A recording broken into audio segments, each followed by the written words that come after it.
Now these two cholesterols work together in the body. So here is the blood vessel. Because of its low density, LDL is always on the edge. Because of its high density, HDL is always in the middle. In her book, Put Your Heart in Your Mouth, Dr. Natasha Campbell McBride, she spends the first 3 or 4 chapters showing what causes damage to the arterial wall. So what causes damage to the arterial wall? The arterial wall is made up of little endothelium cells, and they get damaged quite easily. But did you know your arteries can heal naturally?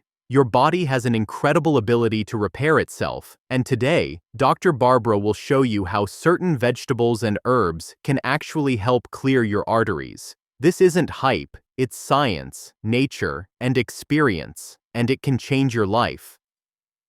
Before we dive into what clears your arteries, let's talk a little bit about the incredible organ at the center of it all, your heart. But what the heart is it's a muscle. So let's have a look at what the muscle is made up of. It's made up of cells. And as we've looked at a few times this week, the glucose goes into the cell under the action of insulin, and we're going to be looking at insulin in a little bit more detail after the break. So the insulin is the key that unlocks the door to get the glucose into the cell. When the glucose gets into the cell, it goes through a 20-step pathway, and this 20-step pathway delivers 2 units of energy. The end result of the 20-step pathway is a chemical form of glucose, and this chemical form of glucose is called pyruvate. Pyruvate, as the chemical form of glucose, gets fed into what's often called the powerhouse of the cell, because this 8-step pathway delivers to us 36 units of energy. We all know that heart disease is the #1 cause of death worldwide, but many cases are preventable. My son, Peter, when he was 25, he's in his mid-30s now, he was training for a triathlon. And he was running up and down the hills behind Brisbane. So what he was doing, and this is the most effective form of exercise, it's the high-intensity interval training. So as the name implies, they are intervals of high intensity and intervals of recovery. And when you're exercising where there are hills, that's what you got. It's high intensity up, recovery down. Now my son, Peter, is a tiler.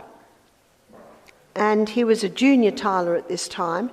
And he was in an old bathroom, and it had an old 50s size, not 50s size, but a 50s type vanity unit, big ceramic thing. And it had a huge chip out of it, and very heavy, and as he was manoeuvring it, he'd loosened it, got it out, it slipped and hit his ankle, and I think if he hadn't had a bone in there, it would have cut his foot off, and the blood hit the roof.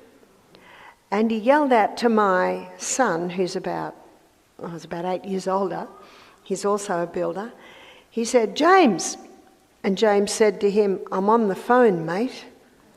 And I tell you that to show you that there was a little bit of a delay before James came in. And I think Peter said, "Quick!" So James came in, and James said when he came into the bathroom, the blood was spattered all over the roof, all over the walls. And the reason that was so, you see, when they went to hospital and they took his pulse, it was about 50 beats per minute. Peter's heart was so strong that when it beat, it pushed the blood with such a burst that the blood hit the roof. Now, if Peter's pulse was 70 beats per minute, the blood wouldn't hit the roof. The reason why Peter's pulse was so slow is because of the exercise, because he was running up and down hills. What we eat and how we handle stress also affect the heart. When we choose foods that nourish rather than inflame, especially antioxidant-rich vegetables, we can support our arteries, lower our risk of heart attacks, and even reverse some damage. So what I'd like to look at today is heart disease preventable? Can heart disease be conquered? Can the arteries be cleaned out? Can the heart be strengthened? But when you understand that the human body's been designed to heal itself, I think you'll realise that the answer to all those questions is yes. And the journey to a healthier heart begins with something as simple as the greens on your plate. Number 1. Leafy greens. Spinach, kale, rocket.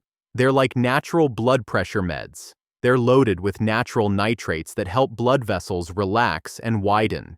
They also contain antioxidants that prevent LDL cholesterol from being oxidized, which is a major trigger for arterial plaque. Number 2. Berries. Okay, not vegetables, but they deserve a mention. Blueberries, strawberries, and blackberries are bursting with flavonoids that lower blood pressure, reduce artery inflammation, and improve blood vessel function. Number 3.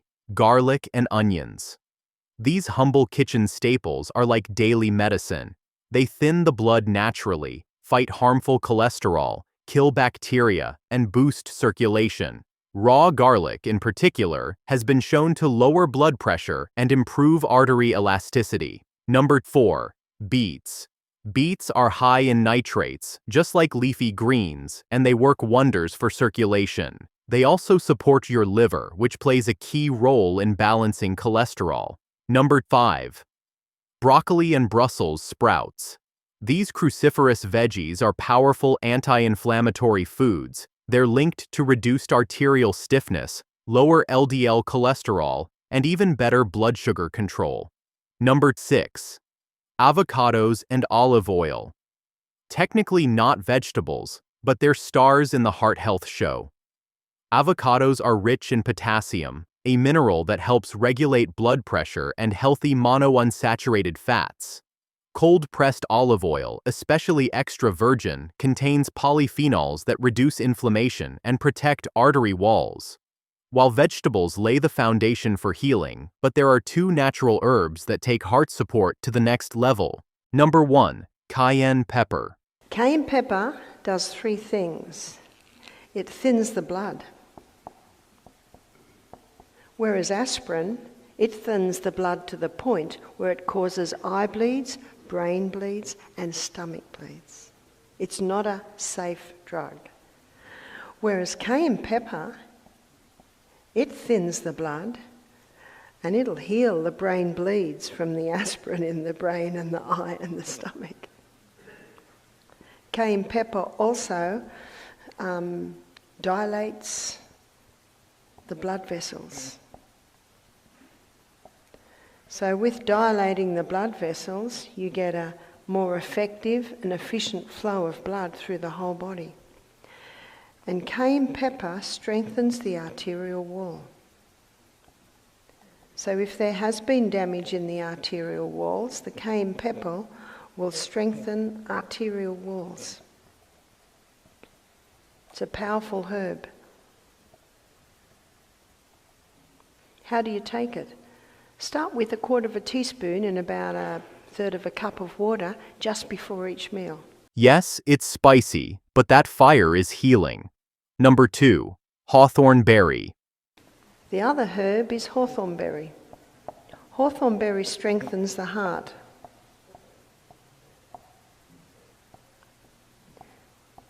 In fact, if the blood pressure's low, it'll bring it up. If it's high, it'll bring it down. Remember Psalm 104 verse 14, God made herbs for the service of man.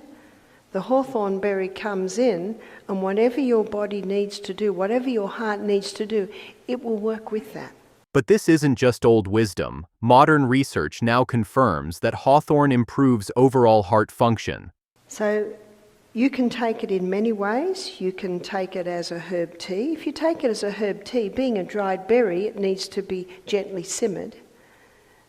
And the rule of thumb is 2 teaspoons to a cup of water, and ideally you would have 1 litre of that a day. Or you can buy it in a capsule form or a tablet form, And you can take up to 4,000 milligrams a day. It's a very safe herb, and you can use it even in conjunction with blood pressure medication. So there you have it. Your body can heal. Now, if you found this helpful, share it with someone you care about. Because heart health doesn't come from fear, it comes from understanding and from action.